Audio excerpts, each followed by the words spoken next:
A história de Eliseu, ela é uma história muito emblemática, muito bonita, por sinal. E ela começa, na verdade, com Elias, que eu falei esses dias atrás.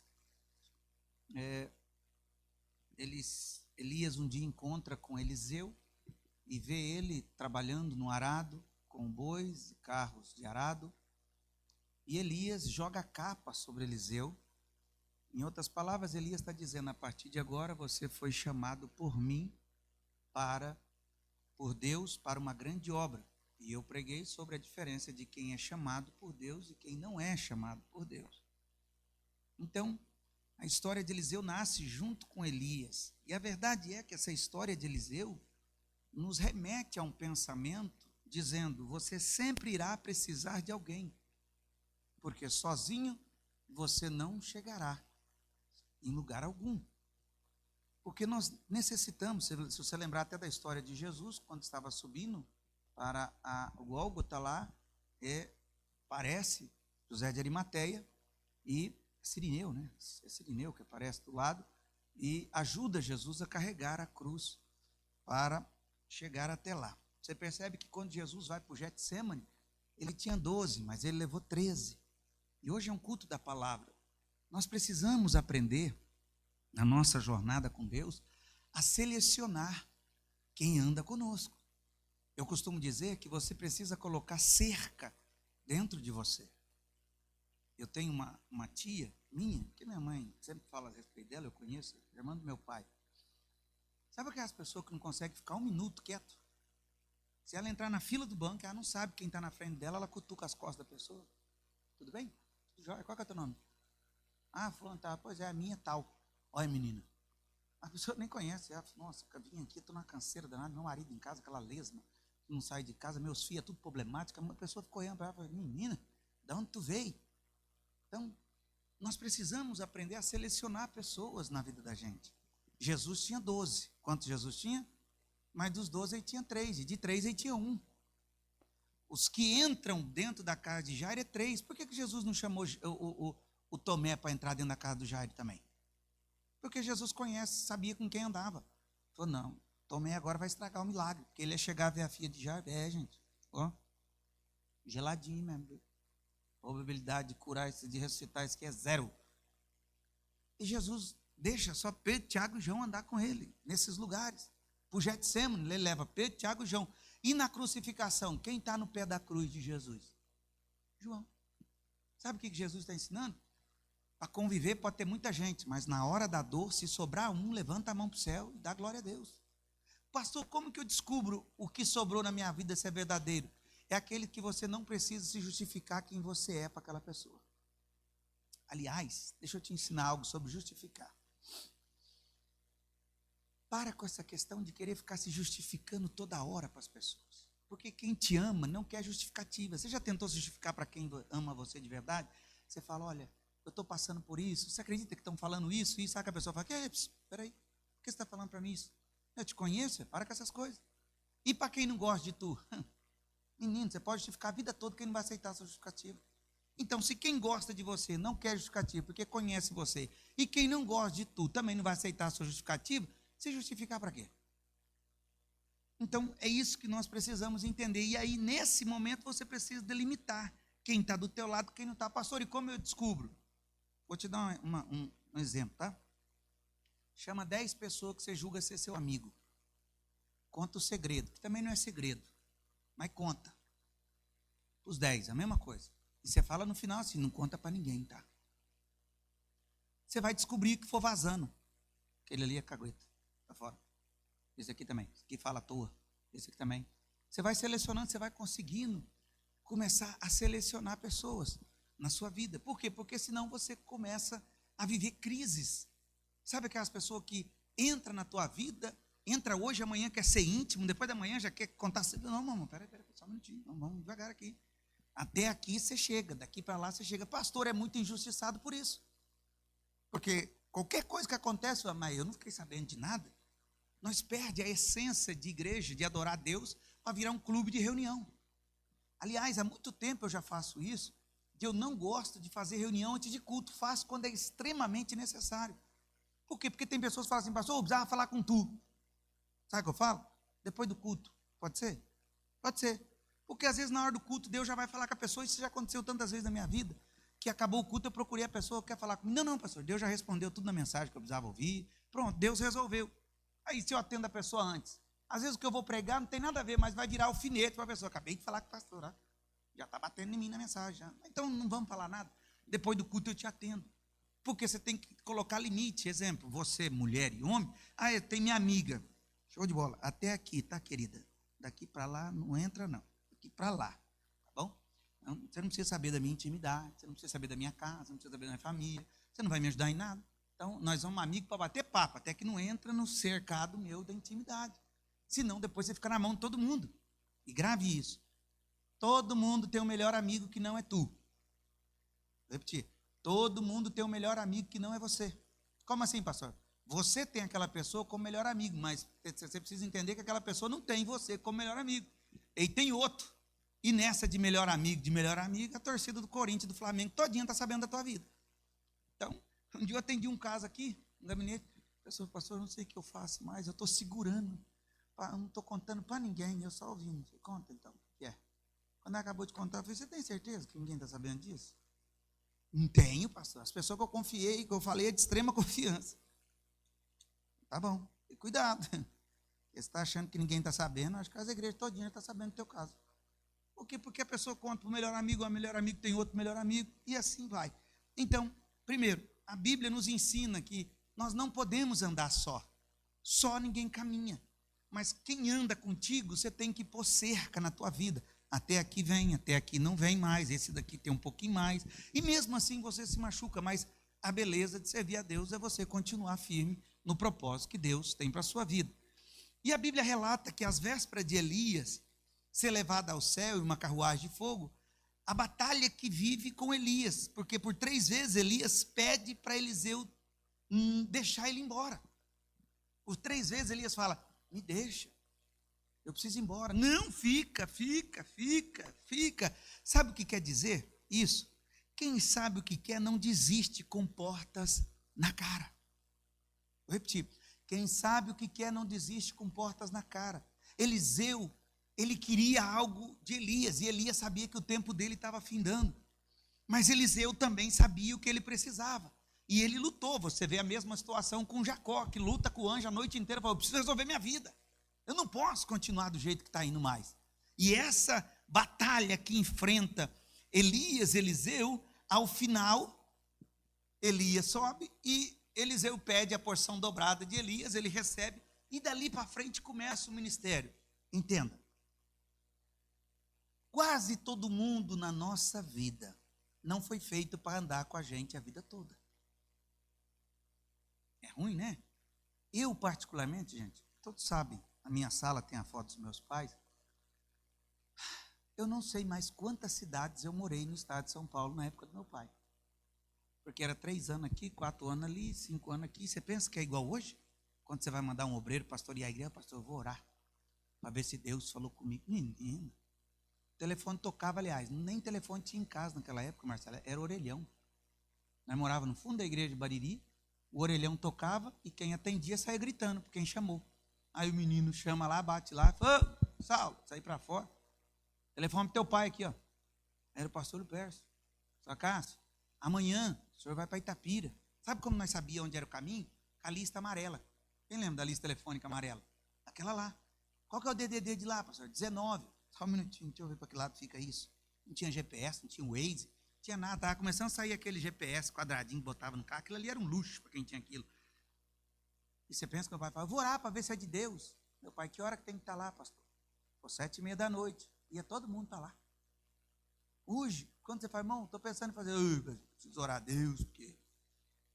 Então acho que foi o diabo que falou comigo, não foi Deus, então não. Só pode ter sido.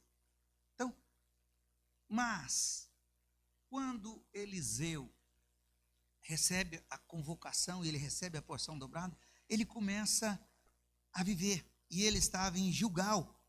E deixa aí. Então, entenda uma coisa.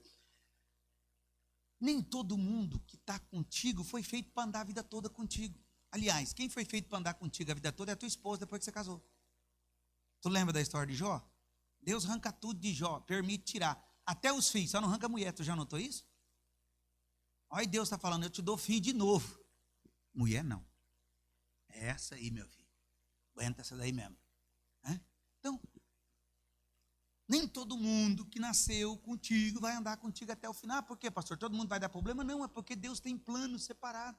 Eu tenho dito isso direto. Às vezes vocês que estão aqui, um pode ir para outro estado para pastorear a igreja, outro pode um dia da manhã voltar ao Brasil. Ninguém vai andar colado a vida toda. Então você tem que se desapegar dessa escravidão sentimental que você vive. Eu conheço pessoa que se é amiga dela, não falar com ela naquele dia, passa mal. Nossa, já me abandonou pelo jeito, né? Ela largou de mim. Nossa, eu queria falar tanto contigo. Menina, dobra o joelho e fala com Deus. Eu voltei o propósito que eu tinha de oração, quem sabe da história, do testemunho, que eu fiquei rodando, orando aqui antes de entrar nesse prédio. Quando foi na sexta-feira, eu contando aqui no domingo, meu pai falando comigo no telefone, falou, vai no púlpito, dobra o joelho, quero falar contigo. Deus, ele orou por mim e falou assim, 90 dias, roda em volta dessa igreja 7 vezes. Eu vou mostrar para tu o que Deus vai fazer na tua vida agora. Então assim, eu tenho que, o tempo todo, trabalhando, por quê? Porque precisa entender uma coisa, o nível aonde Deus quer levar você, nessa próxima fase, não dá para levar todo mundo junto.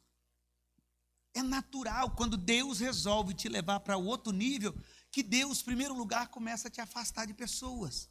Deus começa a tirar aquilo que pode te atrapalhar. As irmãs aqui vai lembrar disso. Quem não fez vai lembrar da mãe fazendo. Quando a mãe da gente falava assim, hoje é dia de faxina. Nós, homens, o que nós fazia? Bora, vamos só sair daqui, vamos para a rua, vamos jogar bola, vamos fazer alguma coisa, não vai sobrar para nós. O que a mãe da gente fazia? A geladeira que estava aqui, hoje nem faz mais isso, porque é tudo planejado, né? Mas a geladeira que estava aqui, passa para cá. O guarda-roupa que estava aqui, muda para cá. A cabeceira da cama vai vir para cá agora. O fogão que estava aqui, vem para cá. Quando você entrava dentro da casa, você falava assim, gente, não era aqui que eu pegava o trem para comer? Ah, já mudou, é para cá. Quem lembra disso? Era o prazer da mãe da gente mudar os trem, tudo de lugar. Tu já notou que na vida da gente, Deus trabalha do mesmo jeito? Quando está tudo dando certinho, Deus fala, deixa eu mudar umas coisas de lugar. Você fala, gente, mas que bagunça está virando isso? Parece que o fulano que era bom virou demônio, parece que o negócio estava dando certo no trabalho, já está dando tudo errado. Parece que minha vida que estava com Deus, principalmente quando nós resolvemos levar Deus a sério em oração. Vou repetir. Principalmente quando resolvemos levar Deus a sério em oração. Se prepara, no começo, o trem é danado para dar uma desandada primeiro. Por quê? Ah, pastor, é porque Deus é ruim? Não, é porque Deus precisa organizar a casa para Ele poder fornecer o milagre que você quer. Deus não vai entregar milagre nem para mim, nem para tu, nem para ninguém, com a casa bagunçada. Então Deus começa, lembra da história da dracma perdida? A mulher tem que arrancar tudo do lugar para achar a dracma perdida. Às vezes o milagre que você quer já está dentro da tua casa. Deus está dizendo, mas tem que varrer, tem que tirar umas coisas do lugar, tem que jogar para fora o que não presta, joga isso fora. Aliás, essa semana passada eu tratei de um caso de uma irmã que na verdade nem foi eu, mas a minha esposa que fez isso, que Deus mostrou para ela, falou, irmã, dentro da tua casa, você permitiu uma pessoa ir na tua casa, e essa pessoa que foi na tua casa levou uma peça íntima dela e guardou dentro da tua casa, se vira para procurar isso. E achou, falou Marcelo. Ela falou, pastor, mandou até foto. Eu ia lá da cama, não ia apoiar nada, não. Tá bom. Ela falou, pastora de Deus, olha isso aqui, eu não uso isso aqui não. Por quê? Porque nós damos espaço para fazer conexão com quem Deus não quer que a gente faz conexão. Aí depois fala, foi o Satanás. Satanás vai falar, eu? Menino, você que pôs na tua casa. Nada a ver com isso não. Então, Eliseu entendeu que a partir daquele momento que Elias é levado na carruagem de fogo, ele precisava viver o propósito de Deus. Porque, grave o que eu vou lhe dizer, até naquele exato momento, Eliseu vivia debaixo do guarda-chuva de Elias. Mas naquele momento Deus estava dizendo assim, a partir de agora, Eliseu, você se torna guarda-chuva de outro. E você quer que eu te conte uma coisa? Nós nunca ficamos isentos de ter gente perto de nós. Por quê, pastor? Porque quando Elias sobe, Eliseu começa, lá vem um menino andar com o profeta, o tal do Geazi. E pensa no menino que deu trabalho para o Eliseu foi o tal do Geazi. Por quê? Porque a Bíblia diz, onde nós lemos, que uma certa ocasião, segundo Reis, o rei dá uma ordem, dizendo, descubra onde ele está morando. É um profeta que tem em Israel. Ele revela até o que pensa, ele revela. Grave o que eu vou lhe dizer. A unção que Deus te dá, se não incomoda ninguém, se preocupa com esse tipo de unção. Porque a verdadeira unção que Deus nos dá, ela incomoda pessoas. É natural. Porque nós andamos na contramão do mundo.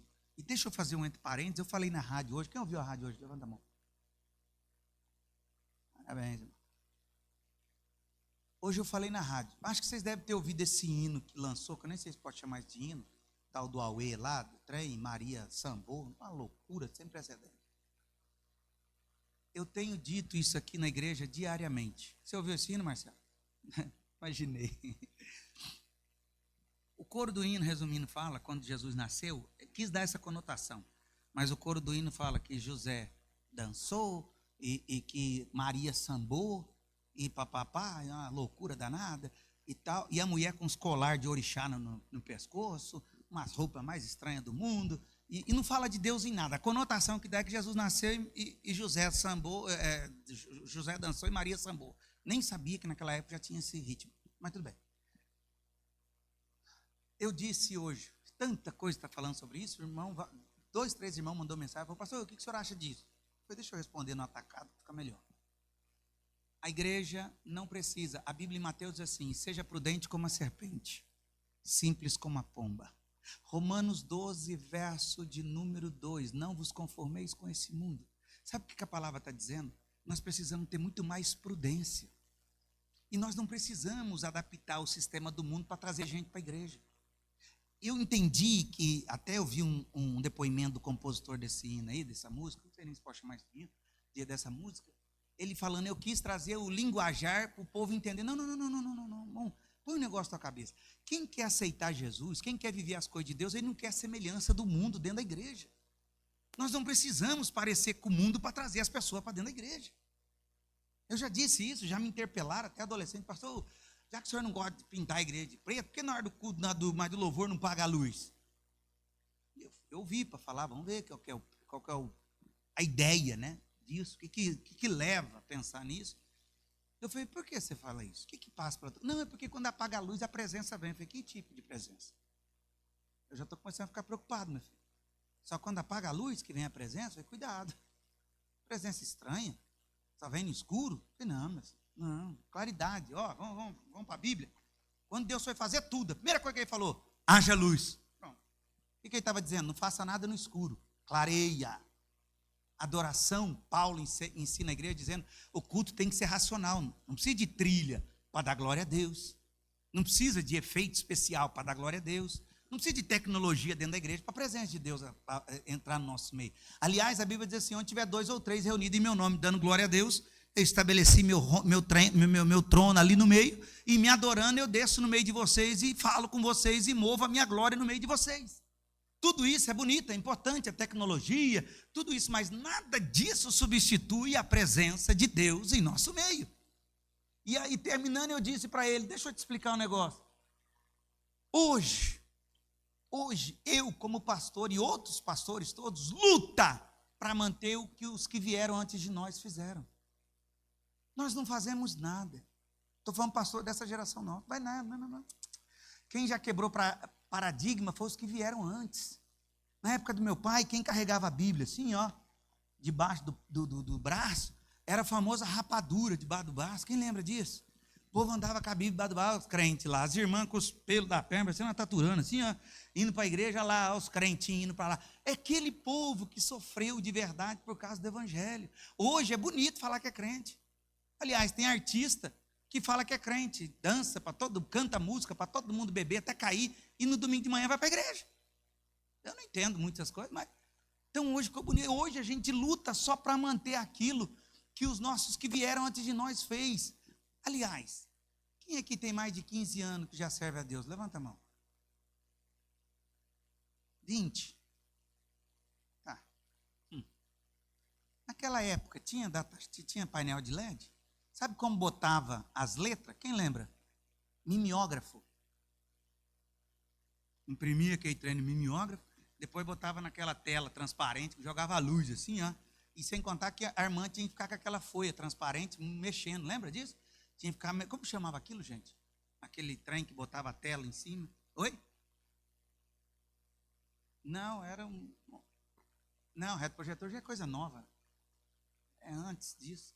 Você botava a tela e aí a irmã botava outra parte escura para sair a letra lá em cima, ia subindo. Aí a irmã conversava com alguém, esquecia, o trem ficava parado lá, irmã. A letra, irmão. E botava em parede. Quando eu ouço o meu pai contando a história daquela época, sabe o que eles faziam? Quando meu pai aceitou Jesus, ele conta até hoje, era um salãozinho que dava 4x4, que o chão não foi nem sarrafiado, só jogou o concreto e as pontas das pedras, ficou para cima. Quando dobrava o joelho, passava 1 hora de joelho dobrar, quando levantava, estava minando sangue na ponta do joelho. E todo mundo sendo batizado com o Espírito Santo. Projetor, exatamente. Agora hoje aqui, ó, banco almofadado, se não tomar cuidado, dorme nisso daí, é muito confortável. Carpete para tudo quanto é lado. Mas nós não podemos trocar nada disso pela presença de Deus em nossa vida. E voltando aqui, eu não vou terminar essa mensagem hoje, que é até às 9. A Bíblia diz que o rei dá ordem dizendo, olha, ele revela até pensamento. Ô, irmão, deixa eu dizer uma coisa, eu já disse isso em vários cursos de ensino aqui. Eu não tenho dúvida nenhuma que Deus continua usando profetas até no dia de hoje. Quem estava no culto domingo aqui, quem estava no culto domingo, levanta a mão. Vocês viram que eu apresentei o pregador aqui na hora? Nem o contato daquele homem eu tenho, eu não conheço aquele homem de lugar nenhum da vida. Quem me indicou ele foi o Romário, que instalou tudo isso daqui para a gente. Me ligou, falou, pastor, eu tenho um pregador assim, assim. Eu lembrei do Daniel, da nossa igreja. Falei, só um minutinho. Liguei para o Daniel. Falei, Daniel, você viu esse rapaz pregar quarta-feira passada aí? Não foi ele? Foi, pastor, foi ele sim, tal, tal. Falei, é homem de Deus? Você que vai me atestar isso agora. Ele e a Lenice que foi lá ver. Falou, não, pastor, é homem de Deus, sim. Eu falei, então, mediante o que você está falando, eu vou deixar pregar. E veio conhecer na hora. Já aproveitei e conheci o pastor da Sara Nossa Terra também, que eu nem sabia que ele era pastor da Sara Nossa Terra. Conheci ele, tudo. O homem pegou o microfone, a primeira coisa que ele falou, quando eu entrei no estacionamento, Deus falou comigo isso. E... que é isso? Deus fala. A minha preocupação hoje em dia, como pastor de igreja, são pessoas que vivem atrás de profecia, porque perderam a essência de ler a Bíblia, aí fica entrando em live dos outros, que revela, que faz todas essas coisas, sendo que a Bíblia diz assim, olha quem atesta ele, diz assim, nenhum de nós, majestade, é Eliseu, o profeta que está em Israel, que revela ao rei de Israel até as palavras que tu falas em teu quarto. Sabe o que ele está dizendo? O que o senhor conversou no quarto aí, Deus ouviu e já falou para ele. Ele falou, que interessante. Então fala o seguinte, manda capturar ele, que eu vou mandar matar ele. A pergunta que eu faço para tu é, quer ser usado por Deus? Quem quer? Levanta a mão. Tem gente desistindo já? Vou perguntar de novo, quem quer ser usado por Deus? Levanta a mão. Ótimo, todo mundo. Se prepare. Ser usado por Deus é incompreendido, é caluniado, é julgado, passa a noite em claro, dorme dentro de igreja. Quem é caluniado, quem é usado por Deus, tudo isso acontece. Porém, grave uma coisa que eu vou dizer, pastor, qual é a beleza de servir a Deus? É saber que Deus está conosco. Vou repetir, é saber que Deus está conosco. Ou coisa difícil é você entrar numa batalha e dentro do teu coração falar assim, será que Deus está comigo nessa, gente? Será que Deus de fato está comigo? Aí começa aquele desespero, Deus fala comigo, e Deus olhando do céu fala, agora tu quer falar comigo. O trem desandou, né, meu filho? Agora tu quer falar comigo. E grave uma coisa, no dia da prova, todo professor fica em silêncio. No dia da prova, todo professor falou, e você não deu a mínima nas aulas. Culto de terça, culto de quinta, culto de domingo, vem quando quer. Aí a luta chega, Deus fala comigo. Deus fala, eu estou falando, é que você não vai lá para ouvir. Você não vai para ouvir. Porque se tivesse ouvido, tu teria constância agora de saber que eu estou contigo e eu não preciso falar que eu estou contigo. Porque tu sabes que eu estou contigo. A melhor coisa que tem na vida é quando estamos passando por momentos difíceis, é você ter a certeza no coração de uma coisa, Deus está comigo. Porque Deus avisa. Grave isso.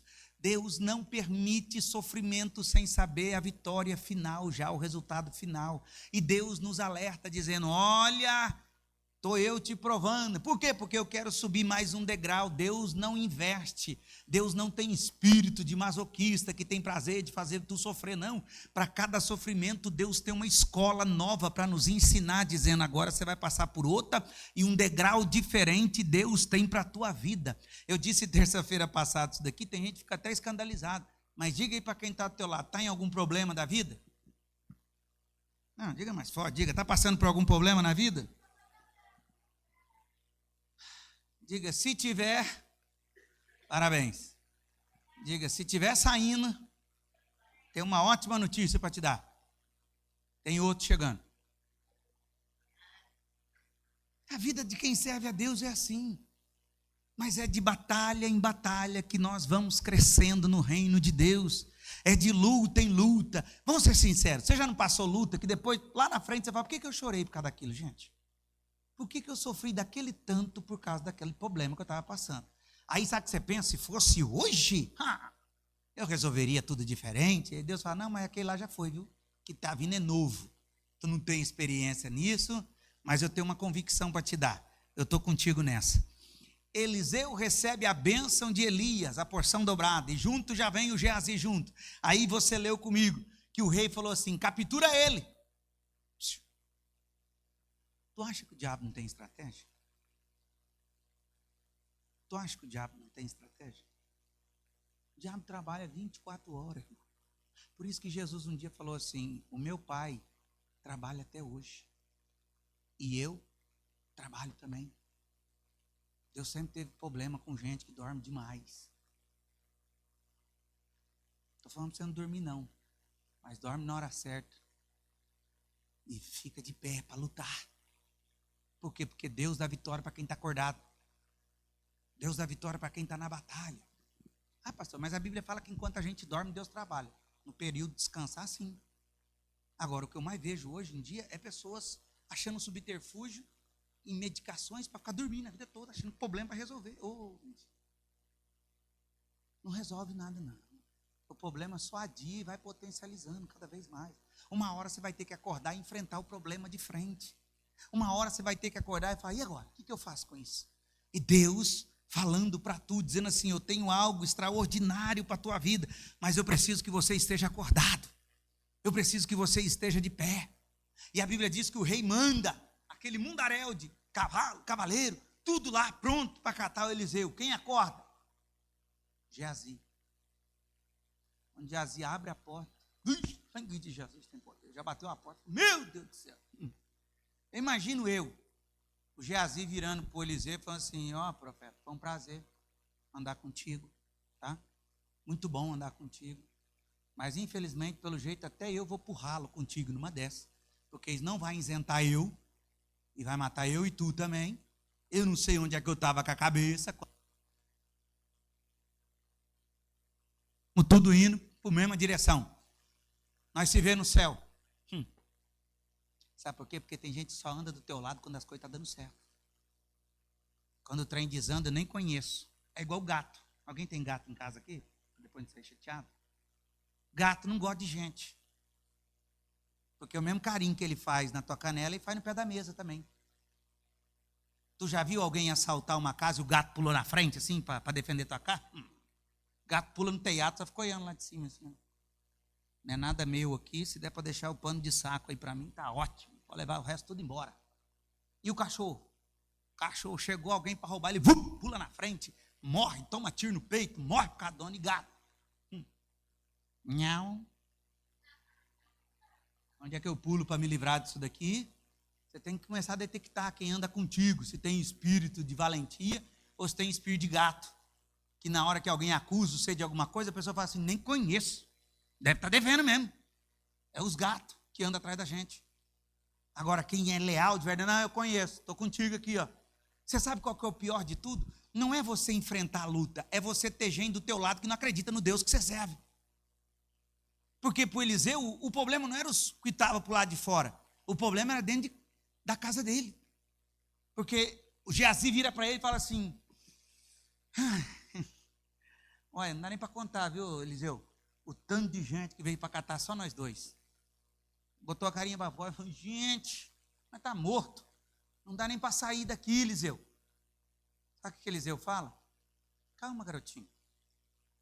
Maior é o número que está conosco do que o que está lá fora. O Geazi olhou e falou assim, conosco? Conosco quem? Se sabe, estão nós dois aqui.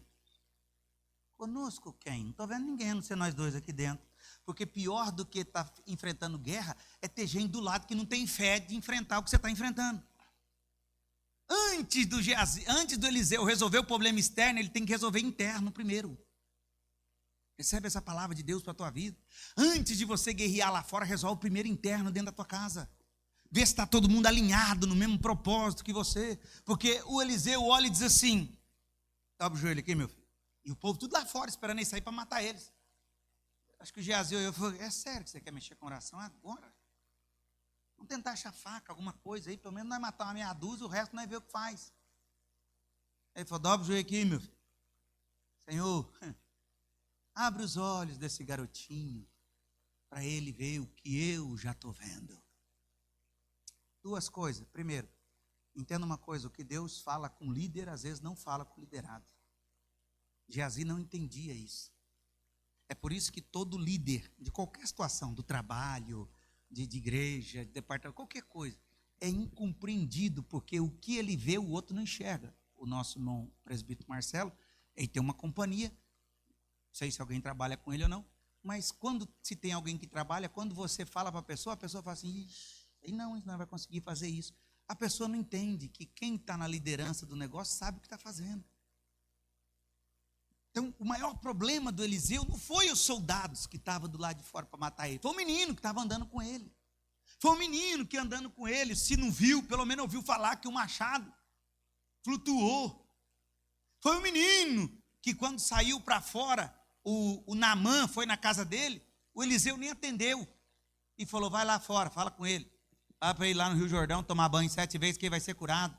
Menino que viu a pele do Naamã virar a pele de recém-nascido. E agora o profeta vira e diz assim, calma rapaz, você está nervoso à toa. E o menino assim dentro de casa, calma rapaz, maior é o que está conosco. O menino, conosco? Conosco quem? Aqui você entende uma coisa, quem não caminha na oração contigo nunca vai entender o propósito que Deus tem para tu. Vou repetir isso aqui. Quem não caminha na oração contigo nunca vai entender o propósito que Deus tem para você. Por isso que você tem que entender que precisa andar com quem, pastor? Como eu disse, você não consegue andar sozinho. Precisa andar com quem ora, com quem jejua, com quem a situação está difícil, ao invés de falar assim, faz assim, faz assado, faz... Vamos orar. Eu estava na minha sala aqui agora, 6 horas da tarde, o pastor Guilherme chegou. Veio, falou comigo, tá. Ele falou, tá bom, pastor, fica tranquilo, tá. Desceu, passou 2 minutos e mandou mensagem para mim, pastor Hispano. Pena que ninguém viu isso para tirar foto. Ele falou assim, pastor, estou aqui na porta da tua sala. Eu falei, de novo? Abri a porta. Pois não, pastor Guilherme. O senhor poderia descer a barro conosco? Será que estragou alguma coisa lá embaixo, que eu não estou sabendo? Quando eu desci lá, irmão, tinha uns 20 irmãos lá, que estavam lá agora orando. Ele falou, pastor, fica no meio de nós aqui. Eu falei, para quê? Ele falou, nós vamos orar por ti. Porque Deus mostrou para nós aqui a barra agora, que o inimigo está se levantando contra a tua vida, mas Deus já deu vitória. E nós vamos orar. Eu de joelho dobrado, todo mundo joelhou em volta de mim, mas um clamor de poder assim, que eu estava quase sendo arrebatado ali dentro. Anda com quem ora contigo para enxergar o que Deus está te mostrando. Se não enxergar, pelo menos tem a mesma fé que tu tem.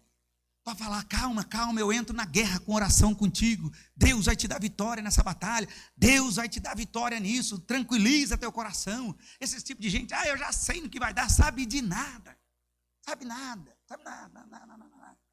Anda com gente que ora com você. Aí o profeta tem que fazer o quê? Parar a guerra externa para orar para quem está dentro. Vou repetir. O profeta tem que parar com a guerra externa para orar para quem está dentro. E ele ora e você leu comigo e diz assim, Senhor, abre os olhos desse garotinho aqui, para ele ver o que eu estou vendo. Quando termina a oração, o menino olhou assim e falou, gente, estava tudo aqui, Elias, esse povo?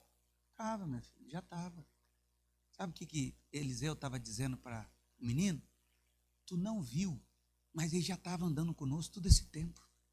Sabe o que é isso? É esse ditado novo que todo mundo fala, não seja religioso, você não sabe nem o que está falando, mas tudo bem. É você perder a essência de adoração e vir para a igreja. E você não está disposto a ouvir a palavra de Deus, a praticar, a orar, a passar tempo de oração. Vocês lembram? Eu perguntei quem tem mais tempo de evangelho. Antigamente, dobrar o joelho e passar meia hora, 1 hora de joelho era a coisa mais fácil do mundo. Hoje, ora 2 minutos, acabou as palavras. O que eu vou falar agora? Aí começa a glória. Se inventar orar de noite, pronto, piorou. Que aí no final da oração, Deus, dorme com Deus, abençoa meus pecados, abençoa o inimigo. Eu também já estou dormindo também. Nossa fé com Deus está muito rasa. Nosso compromisso com Deus está muito raso, irmão. A nossa dedicação com Deus está muito raso. Você quer que eu te conte uma coisa? Eu vi agora há pouco, isso daqui não é meu não, de um pregador na internet que eu achei mó barato.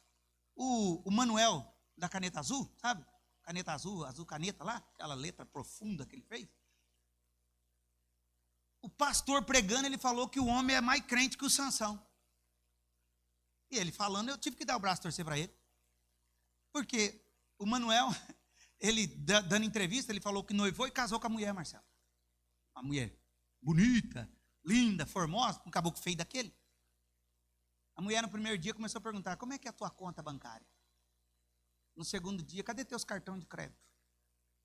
No terceiro dia, o que você tem de patrimônio? No quarto dia, ele divorciou dela.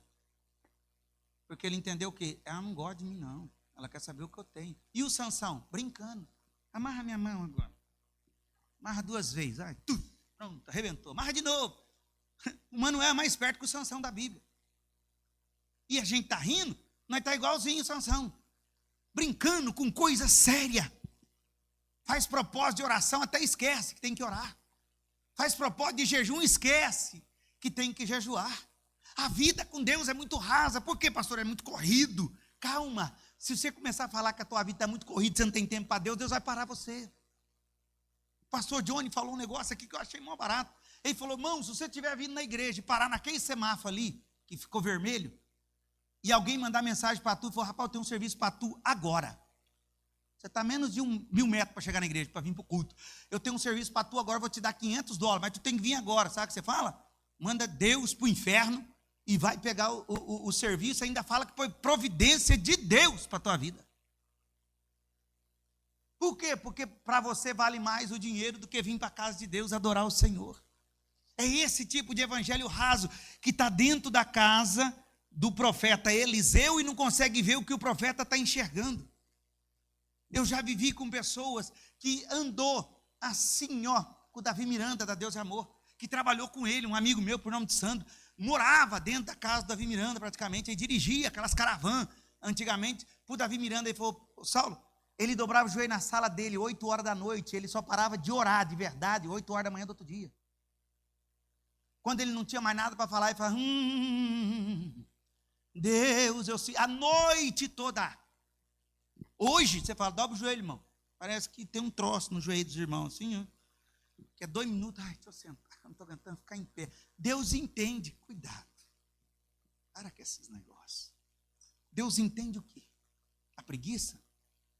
Porque para trabalhar, todo mundo tem que trabalhar, ou não? Para comer, todo mundo tem que trabalhar. Se está doente, se está indisposto, se está do jeito que for, tem que ir. Por quê? Porque tem conta para pagar, tem que viver. E o que você precisa mais para viver? Da presença de Deus ou do dinheiro? Tem dúvida? Perguntar de novo, o que você precisa mais para viver? Da presença de Deus ou do dinheiro? Porque Deus não é a prioridade. Não, pastor, eu oro. Não vou julgar você não. Só quero que você analise o da palavra agora. Tá? Quanto tempo hoje você tirou de oração com Deus? Não precisa me responder não. Se juntar, se é que orou, mas se juntar os períodos que orou, uma vez só que orou, dá pelo menos 1 hora de oração hoje, você fez? Se der 1 hora, tu não conseguiu nem dizimar o tempo do dia teu para Deus mais. Porque se fosse para dizimar o tempo, tu tinha que ter orado pelo menos 2 horas e 40 minutos. Para falar, Senhor, o meu tempo eu estou dizimando para a tua casa. Pastor, e aí? Deus está me ensinando e eu termino. Eu e você. Quando eu prego para tu, primeiro vem para mim, para depois ir para vocês, tá? Deus está ensinando eu e você, dizendo assim: quando tu tiver intimidade comigo, tu vai ver livramento antes do livramento chegar. Quando tu tiver intimidade comigo, tu vai parar com esse desespero quando a situação bater na porta. Quando tiver intimidade comigo, tu vai entender, se não for hoje, Senhor, o trem vai desandar. Você vai falar, pode até desandar, mas que Deus está comigo, tá. Em alguma situação, Deus vai dar um jeito nisso daqui. Isso é vida com Deus. Não é simplesmente estar dentro da casa do profeta, não é simplesmente estar dentro da casa de Deus, mas é ter intimidade com o Deus da casa. Vou repetir, não é ter intimidade, não é só estar na casa de Deus, é ter intimidade com o Deus da casa. Porque quando nós vamos para a casa de Deus com o único objetivo de dizer, hoje eu quero aprender da palavra de Deus, e hoje a palavra de Deus me ensinou a seguinte verdade: Senhor, abra os meus olhos, não para ver inimigo, mas para ver o Senhor. Você vai entender que toda vez que o inimigo se levantar, você fala, Deus está comigo. O inimigo está levantando, Deus está comigo, eu não tenho certeza, porque ao meu redor estão anjos, carro de fogo, cavaleiro e tudo mais. E você quer que eu te conte uma coisa? A beleza de servir a Deus é essa, porque você se torna corajoso. Você se torna corajoso. Eu termino. Quando nós estávamos lá na primeira igreja, um dia numa oração, se não me falha a memória, eu confesso a você que eu estava assim, não resolve aqui, não resolve lá, não resolve lugar nenhum. E na hora do final da oração, eu nem tinha tanta proximidade com o Marcelo, como até hoje, que ele é bem na dele, o Marcelo é o jeito dele. Quando chegou na oração final, o Marcelo, a gente fazia um circo, né, lá na outra igreja, o Marcelo virou e falou assim, pastor, posso dar uma palavra aqui? Está estranho. Eu falei, pode, vamos lá. Ele falou, pastor, eu pedi direção de Deus para estar aqui, não foi? Eu pedi direção de Deus, e Deus mostrou, se me falha a memória, foi isso que ele falou na época, se eu estiver errado pode me corrigir, eu vi uma estrela que vinha e direcionava em cima desse ministério. Deus falou, eu estou no meio deles. Pode ficar aqui. Foi, então a partir de agora, pode contar comigo que eu faço parte desse ministério. Sabe o que é isso? É pessoa que vive com a vida com Deus. E quem vive vida com Deus sabe distinguir o que é e o que não é. Quem não tem vida com Deus adora ouvir tudo. Ele lembra disso. Um dia o irmão lá, na outra igreja, virou para mim e falou assim, pastor, deixa comigo. Eu sou teu olheiro. Eu falei, irmão, não estou precisando dessa função aqui não. Não, pode ficar comigo. Eu falei, irmão, cuidado. Porque esse negócio de ser olheiro, você vai começar a ouvir tanta coisa que você não tem maturidade espiritual para isso. Não, pastor, deixa comigo. Eu sei, sim. Foi 2 ouvidas que ele ouviu de gente fofoqueira na porta da igreja, desviou da igreja. Só foi 2 que ele ouviu, desviou da igreja. E não deu em nada. Então entenda, quando o profeta ora pelo menino, Deus abre os olhos do menino. Faça essa oração a partir de hoje, dizendo, Deus, eu quero ter intimidade contigo ao ponto para não ver inimigo, mas para ver o Senhor. E a Bíblia diz, coloca de pé para nós terminar, a Bíblia diz que quando eles ficou em pé, quando o menino se colocou de pé, que ele olhou em volta dele, estava tudo lá, os carros, carro de fogo, os anjos, cavaleiro. O menino abriu a porta, Eliseu, estava todo mundo aí, né? Por isso você está tranquilo desse jeito, né? Por isso você está assim, né? Ah, bom. Imagino eu, o Geazi abrindo a porta. Quer pegar eu e ele? Faz fila. Pode vir. Não, agora eu quero que vocês venham, não foge não. Ô, anjo, cola do lado aqui. Faz fila, faz fila. Agora vocês vão ver com quanto pau uma canoa redonda. Vamos. Olha lá, anjo. Pegou aço lá. Por quê? Porque depois que abriu o olho, a pessoa começa a entender que maior é o que está conosco do que o que está do lado de fora. Recebe essa palavra de Deus para a sua vida. Ore ao Senhor a partir de hoje, dizendo, Deus, eu não quero enxergar inimigo. O que eu quero ver é o Senhor, porque se eu souber que o Senhor está do meu lado, pouco importa quem está do lado de fora, porque maior é o que está conosco do que o que está no mundo. Aplauda ao Rei dos Reis, Senhor dos Senhores. Aleluia. Grita bem forte, diga comigo, Senhor, cerca a minha casa, cerca a minha vida, na segunda, na terça, na quarta, na quinta, na sexta, no sábado e no domingo. Diga, eu não quero ver inimigos, eu quero ver o Senhor comigo. Glórias a Deus. A partir de hoje você está cercado pelos anjos de Deus, segundo a palavra do Senhor dos Exércitos. Então creia, maior é o que está contigo. Amanhã, quando enfrentar alguma batalha, ou se já está enfrentando, grave essa palavra no teu coração, dizendo: maior é o que está comigo do que o que está para o lado de fora, gritando, porque Deus vai me dar a resposta no tempo certo e vai me dar a direção certa no tempo certo também. Amém? Glórias a Deus. Pegue a sua oferta, você que vai ofertar.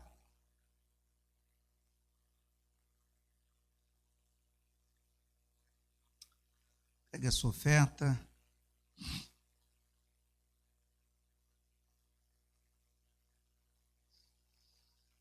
Pega a tua oferta, pega o teu dízimo. Se você for dizimar,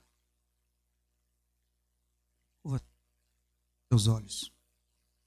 Soberano e eterno Deus, nesse momento eu quero abençoar a vida dos teus filhos, dizimistas e ofertantes da tua casa. Que o Senhor venha abençoar a vida de cada um dos teus filhos. Que o Senhor venha trazer a bênção e a prosperidade sobre a vida deles cada dia mais. Que o Senhor venha nos direcionar aquilo que o Senhor tem para a vida deles também. Prospera os teus filhos, traga a bênção sobre a vida deles. É o pedido que eu te faço no nome santo de Jesus. Amém. Você que vai ofertar em espécie, pode sair do seu lugar, vir à frente. Você que for dizimar, suba no altar para que eu possa te abençoar. Glórias a Deus. Lembrando você que amanhã, para quem desejar,